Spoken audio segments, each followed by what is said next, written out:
hear well, so I don't answer questions well. What the hell? Colonel Hanson, I want to ask you, what was your part in the Battle of the Bulge, and did you know the larger role that you were playing in that battle, sir? No. Colonel Hanson, sir. Well, at the time of the Battle of the Bulge began, I was stationed in a base named Horsham St. Faith in England as a member of the 48th, 458th Bomb Group, which was B-24 Liberators. We knew that the battle was on, but we couldn't become a part of it because of the bad weather, and it was real bad. There was no air support until about the 23rd or the 24th, so we knew what was going on, and we were itching to get in there and try and help out.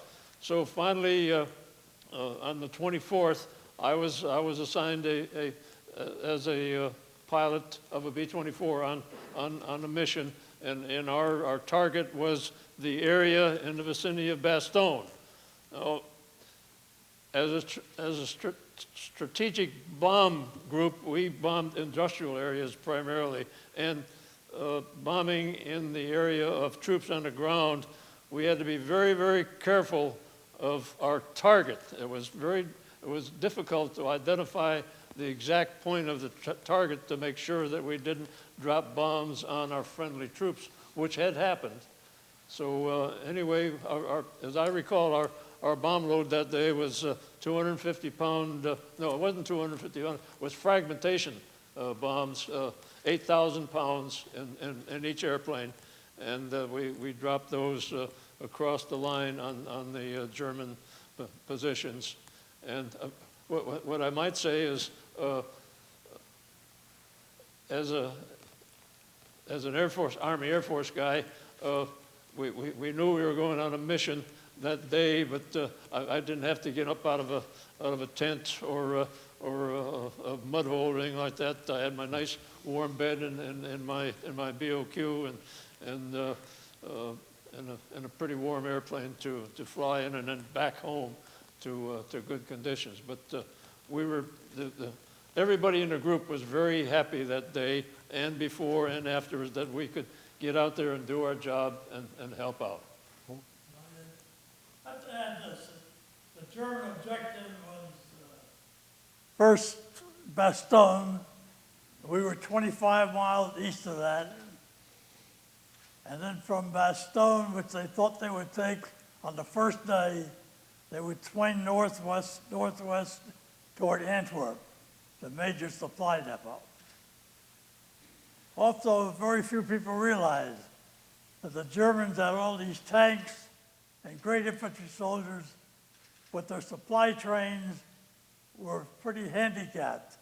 The Germans had 5,000 horses trying to drag up their big guns and their rations. The Germans also had 500 bicycle troops. Now the German had three objectives. They surprise, the weather, and speed.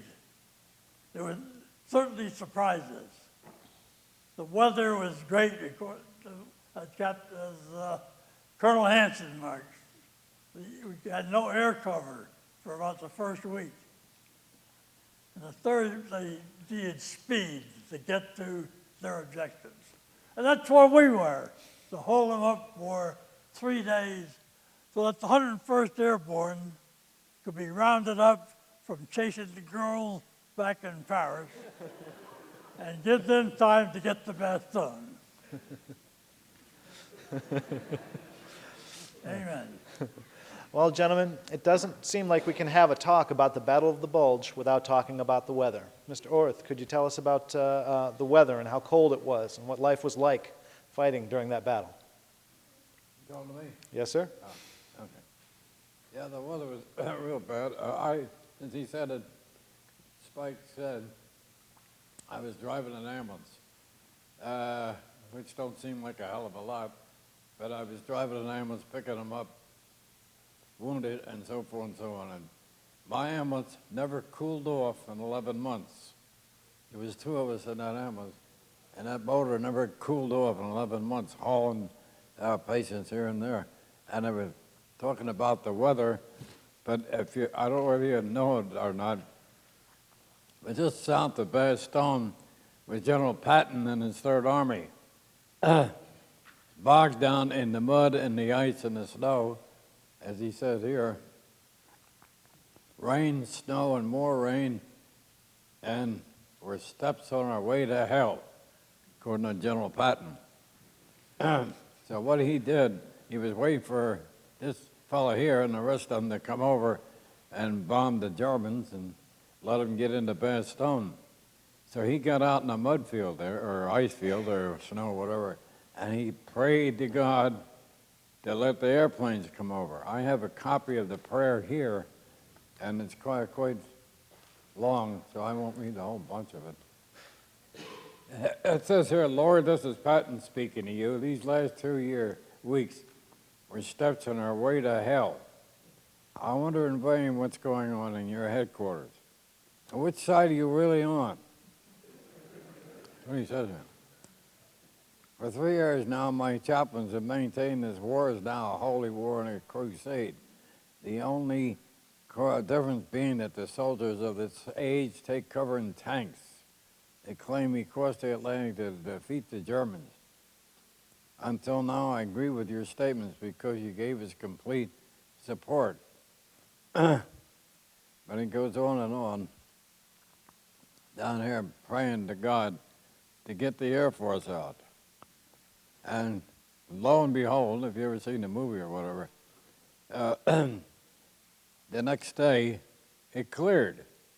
And here come the buddy at the Air Force. And he went on his way to Bastogne with his Third Army.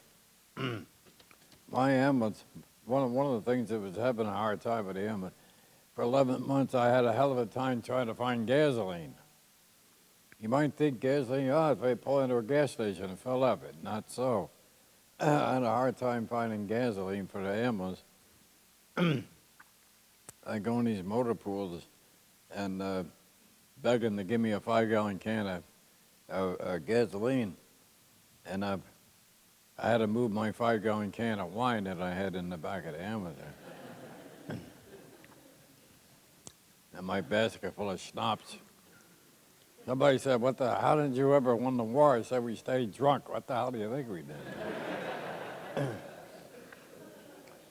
But it was wine in France, and cognac in Belgium, and schnapps in Germany. So we did it on our stomach. That's how we won the war. That's the only way to stay warm in that snow and ice and rain and so forth and so on. And it still works today, believe me. Jack Daniels will help you. Thanks, sir. Mr. Goldsmith, would you be willing to share any of your combat experiences, how you were feeling going into combat just before or maybe during the action, sir? Well, the general of my division was a 1-star, and we really called it 2-star. So he was constantly bucking for that 2nd star. And there was one time when we were surrounded on 3 sides by the Germans, and we were told they were closing in on the 4th, and he ordered us to hold. The next day, we were relieved by another outfit, and they felt it was too dangerous to hold any further, so they pulled out. And I was in an anti-tank unit, and had a bazooka. There was a pair, one fire, one loader. And I was sent back to the, and also the anti-tank truck was pulling a 57 millimeter gun. We went over with a 37, which was a pea shooter. When we got overseas, they gave us a 57, which still was worthless. And, but that's what we had through the war. And when we were in further south in France, it was extremely cold. Some people say the coldest in 50 years, some say 75, some say 100. But there was a lot of mud. And there were a number of times when we had to get out of the truck in order to try to push the truck to get it to go because of being deep in the mud. And the mud would come up to about here, on us, so there'd be a lot of suction when you try to pick your foot up. But it was explained by so much artillery going off that it shook the clouds and caused all this rain. And then we finally, when the bulge broke out, we went up to the bulge area in riding in the back of a 2.5-ton, which was used to pull the gun. And we were riding for about 8 hours in an open truck. And when we finally got out to take a break, I was jumping up and down for about 20 minutes before I had any feeling in my feet. And fortunately, I didn't get any frostbite except for 2 fingers here that turn yellow when it gets cold. But I was pretty fortunate there. And then the bulge was where most of the action took place. I was in a little town called Bonrue, which, if it was 2 words, Bonrue would mean good road. And later, after I got out, a number of years later, in the early 50s, I was over, I guess a lot later than that, but anyway, I was over to that area, and there were two towns with the same name, both in Belgium, just 10 miles apart. And so we didn't know just where to go. We went to a place that makes maps, and they were just about to close. And this is, after the war. And the reason I'm mentioning this because it was late, and the person who was running the place asked us if we could come back the next day to get a map. And we told him we wouldn't be there then. So he stayed late, made a map for us, and said thank you for being here and helping us out in the Second World War. That was the first time I ever heard anybody thank us for doing that. But getting back to the Bulge area, standing guard in the field, this was further south, and being so intense on looking that after just maybe 15, 20 minutes, it seemed like the trees were moving. And so it was kind of nerve-wracking. And at Bonrue, I was stationed in for guard, in a barn. And when the cows moved, it felt like somebody was creeping up behind you. Also a very nice feeling. Well, the town was very small. There was a community bread oven on one end of town. The town had maybe 3 or 4 stores and maybe 50 people total, all farmers. And while there, the town was attacked by 3 tigers. And there was one of them that was boss-sighting his 88 on me. Now, the 88 is a fantastic weapon. It was originally used, for all that don't know conversion to inches, it's about 3.5-inch diameter shell. And it was originally an anti-aircraft gun. And it was so versatile that they put it on the tanks, and it was being used for anti-aircraft, high trajectory, and low trajectory. It was that great. And anyway, they would boss sight on a person, and then when they fired, they couldn't possibly miss. And there wouldn't be anything left of the guy. They did this for morale purposes. Well, I was being boss sighted on, and the only reason I'm here today is that there was another fellow in my squad opened up with a grease gun. Now, I don't know if you all know what a grease gun is, but it's a 45 caliber submachine gun that used the same ammunition as a 45 semi-automatic and the Thompson submachine gun.